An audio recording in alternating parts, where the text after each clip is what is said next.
അമ്മ മെലിഞ്ഞു പോയിരുന്നോ? അമ്മയുടെ ദേഹം ശോഷിച്ചു പോയിരുന്നുവോ? മലമയീ ശയ്യാച്ച സാംവത്സരി, എന്റെ മലമൂത്രത്തെ അമ്മ കൊല്ലക്കണക്കിന് കാലം ശയ്യയാക്കിയിരുന്നുവോ?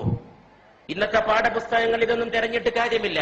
ഇന്നത്തെ വിദ്യാഭ്യാസത്തിൽ a+b²=a²+b²+2ab എന്ന് പഠിപ്പിക്കുന്ന തിരക്കിൽ അമ്മയാരെന്ന് പഠിപ്പിച്ചു കൊടുക്കാൻ ഒരു സംവിധാനവുമില്ല. അതുകൊണ്ട് അമ്മയെ വീടുകളിൽ നിന്ന് ആട്ടിപ്പുറത്താക്കുന്നവരൊക്കെ വിവരമില്ലാത്തവരും വിദ്യാഭ്യാസമില്ലാത്തവരുമാണെന്ന് ധരിക്കണ്ട.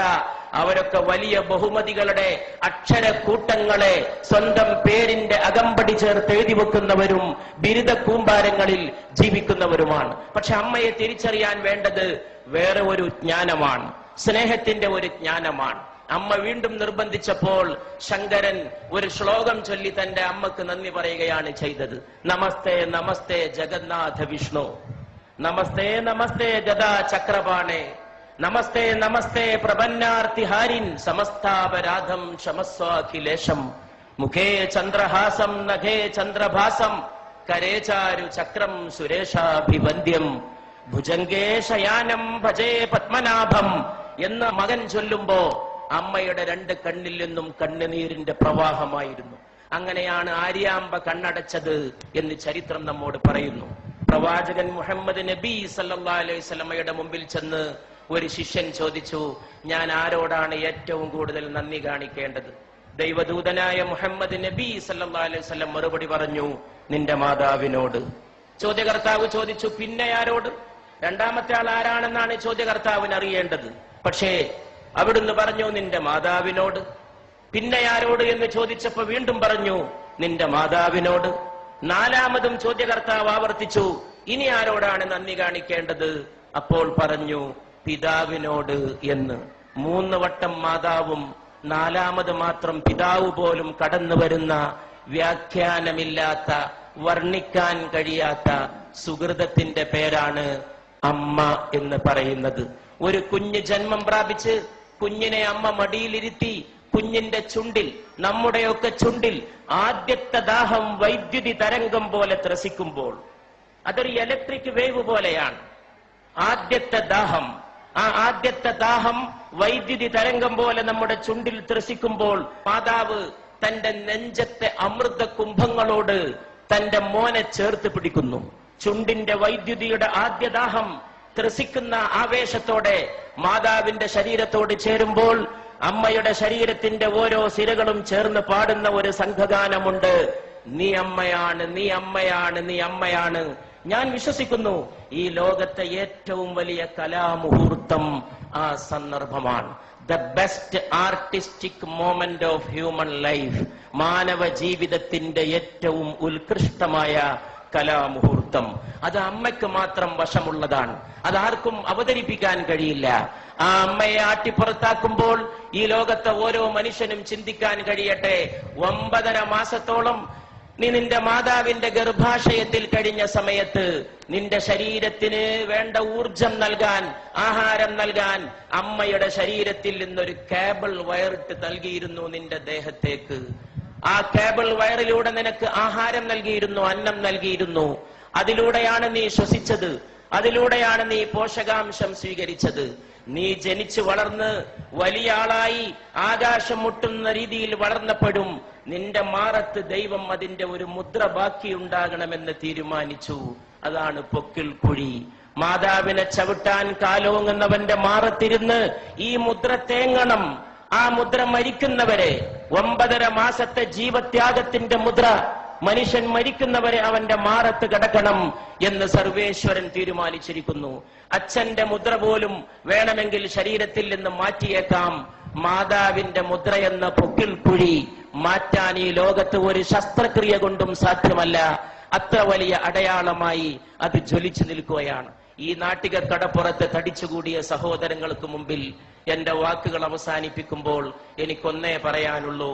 ഈ ലോകത്തിന്റെ ഇന്നത്തെ ഏറ്റവും വലിയ പ്രശ്നം ഏതാണ്? ഒരുപാട് പ്രോജ്വലമായ കലാമുഹൂർത്തങ്ങൾ നമ്മുടെ നാടിന് സമർപ്പിച്ച് ഈ നാടിന്റെ കലാഹൃദയത്തെ ത്രസിപ്പിച്ച മോഹൻലാലിന്റെ സാന്നിധ്യത്തിൽ, സത്യൻ അന്തിക്കാടിനെ പോലെ ഒരു നിമിഷത്തെ സ്നേഹത്തെ ഒരു യുഗത്തേക്ക് പ്രസരിപ്പിച്ച ഒരു തൂലികാകാരന്റെ സാന്നിധ്യത്തിൽ, കേരളത്തിന്റെ ഗ്രാമങ്ങളിൽ മുഴുക്കെ മുഴങ്ങിയ കൈതപ്രത്തിന്റെ സ്നേഹഗാനത്തിന്റെ സാന്നിധ്യത്തിൽ, ഒരുപാട് കുടിലുകളിൽ കഞ്ഞിയില്ലാത്തവന് കഞ്ഞി എത്തിച്ചു കൊടുത്ത് ഒരുപാട് മലയാളികൾക്ക് തൊഴിൽ നൽകിയ, സ്നേഹത്തിന്റെ പുതിയ വ്യാഖ്യാനം തീർത്ത യൂസഫ് അലി സാഹിബിന്റെ സാന്നിധ്യത്തിൽ, ഇവിടെ ഈ മഹാസ്നേഹ സമ്മേളനം സംഘടിപ്പിച്ച, അതിനുവേണ്ടി ത്യാഗം ചെയ്ത എന്റെ പ്രിയ സ്നേഹിതൻ, സ്നേഹത്തിന്റെ പ്രതാപം പോലെ ജ്വലിക്കുന്ന പ്രതാപന്റെ, അദ്ദേഹത്തിന്റെ സുഹൃത്ത് റഷീദിന്റെ, അവരുടെയൊക്കെ സഹപ്രവർത്തകരുടെ സാന്നിധ്യത്തിൽ ഞാൻ ചോദിക്കുന്നു. ഇവിടെ ചോദിക്കേണ്ട ചോദ്യം അതാണെന്ന് വിശ്വസിക്കുകയും അതിന് ഉത്തരം നൽകാൻ ശ്രമിക്കുകയും ചെയ്തുകൊണ്ട് ഞാൻ എന്റെ വാക്കുകൾ അവസാനിപ്പിക്കുകയാണ്. ഏതാണ് ഈ ലോകത്തിന്റെ ഏറ്റവും വലിയ പ്രശ്നം? അത് ദാരിദ്ര്യമല്ല. ഇഷ്ടം പോലെ പട്ടിണി ഇന്നും ലോകത്തുണ്ട്. എന്റെ അടുത്തൊരു ചെറുപ്പക്കാരൻ വന്നിരുന്നു, ഒട്ടകത്തിന്റെ മലദ്വാരത്തിലേക്ക് വായ ചേർത്ത് നിൽക്കുന്ന ഒരു സുഡാനീസ് ബാലന്റെ ചിത്രവുമായിട്ട്. ഒട്ടകം വിസർജിക്കുന്നതിന് വേണ്ടി ആ വിസർജ്യം ആഹരിക്കാൻ കാത്തു നിൽക്കുകയാണ്. ദാരിദ്ര്യത്തിന്റെ പരമകാഷ്ഠ, ഒട്ടകത്തിന്റെ മലദ്വാരത്തോട് വായ ചേർത്ത് വെച്ച് നിൽക്കുന്ന സുഡാനിലെ ബാലൻ. എന്നിട്ടും ഞാൻ പറയുന്നു, ദാരിദ്ര്യമല്ല ഈ ലോകത്തിന്റെ പ്രശ്നം. ഈ ലോകത്തിന്റെ പ്രശ്നം ഇന്ന് ഒരുപാട് നിരക്ഷരരുണ്ടെങ്കിലും നിരക്ഷരതയുമല്ല ഈ ലോകത്തിന്റെ പ്രശ്നം എന്ന് ഞാൻ പറയുന്നു. ഈ ലോകത്തിന്റെ ഏറ്റവും വലിയ പ്രശ്നം തൊഴിലില്ലായ്മയല്ലെന്നും ഞാൻ പറയുന്നു. ഈ ലോകത്തിന്റെ പ്രശ്നം സ്നേഹശൂന്യതയാണ്.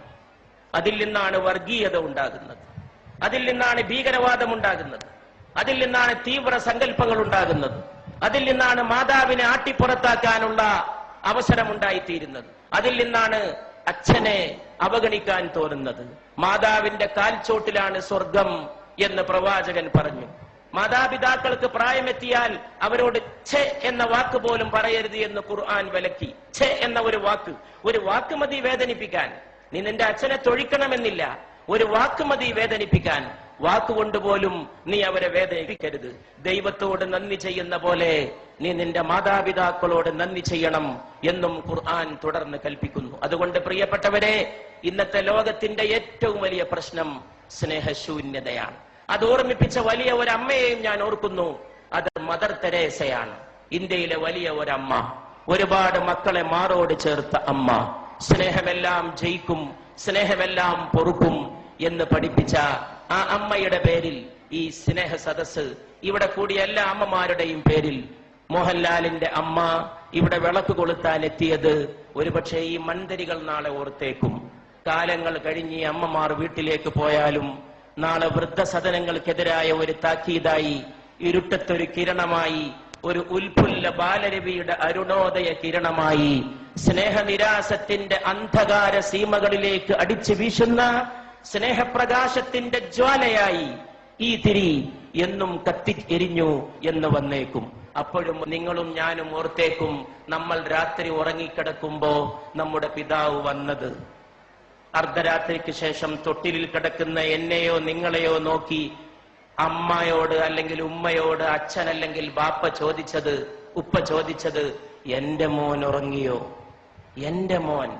ഈ ലോകത്ത് ട്രാൻസ്ലേഷൻ ഇല്ലാത്ത, പരിഭാഷയില്ലാത്ത ചില പദങ്ങളുണ്ട്, അതിൽപ്പെട്ടതാണിത്. ആ സമയത്ത് പാവം മാതാവ് പറഞ്ഞിരിക്കും, മോൻ ഉറങ്ങി അല്ലെങ്കിൽ മോൾ ഉറങ്ങി എന്ന്. അപ്പൊ ഈ പിതാവ് തൊട്ടിലിൽ നിന്ന് കുഞ്ഞിനെ, നിങ്ങളെ എന്നെ വാരിയെടുത്തത്, മൂക്കോട് ചേർത്ത് ഉമ്മ വെച്ചത്, കവിളത്തും നെറ്റിയിലും ശിരസിലുമല്ല, നമ്മുടെ കുഞ്ഞിക്കാലുകൾ മൂക്കോട് ചേർത്ത് വെച്ച് ആ പാവപ്പെട്ട മനുഷ്യൻ വിതുമ്പിയത്. അതിന്റെ ഒരു സ്നേഹത്തിന്റെ മുഹൂർത്തം ഓർമ്മയുണ്ടെങ്കിൽ കേരളത്തിലെ വൃദ്ധസദനങ്ങൾ മുഴുവൻ അടച്ചിടാനും അവിടെയുള്ള വൃദ്ധ ദമ്പതികളെ സ്വന്തം വീടുകളിലേക്ക് കൂട്ടിക്കൊണ്ടുപോകാനും ഇവിടുത്തെ മക്കൾക്ക് സാധിക്കുമായിരുന്നു എന്ന് ഞാൻ വിശ്വസിക്കുന്നു. ആ സമയത്ത് ഒരു പക്ഷേ ഏതോ ഒരു കവി വിലപിച്ച പോലെ കാലവും വിലപിച്ചേക്കും. ഈ മഹത്തായ സദസ് ഞാനൊരു ഹിന്ദുസ്ഥാനി കവിയുടെ വാക്കുകളെ കൊണ്ട് ഉദ്ഘാടനം ചെയ്യുകയാണ്.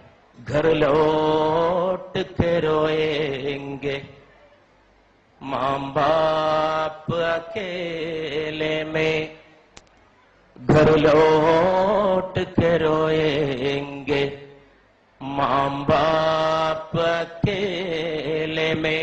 വീട്ടു പോയിട്ട് അമ്മയും അച്ഛനും ഒറ്റക്ക് കരയും.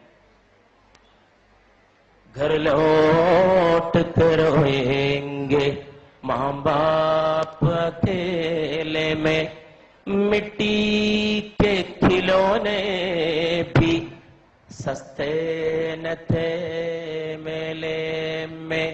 എന്തുകൊണ്ടാണ് വീട്ടിൽ പോയിട്ട് അച്ഛനും അമ്മയും ഒറ്റക്ക് കരയുന്നത്? മണ്ണുകൊണ്ടുണ്ടാക്കിയ കളിപ്പാട്ടത്തിന് പോലും ചന്തയിൽ നല്ല വിലയായിരുന്നു. ഈ കവി വാഴ്ത്തപ്പെടട്ടെ. മണ്ണുകൊണ്ടുണ്ടാക്കിയ കളിപ്പാട്ടത്തിന് പോലും ചന്തയിൽ നല്ല വിലയായിരുന്നു. മനുഷ്യരെ നിർമ്മിച്ചൊരുക്കുന്ന മാതാവിനും പിതാവിനും ഒരു വിലയുമില്ല.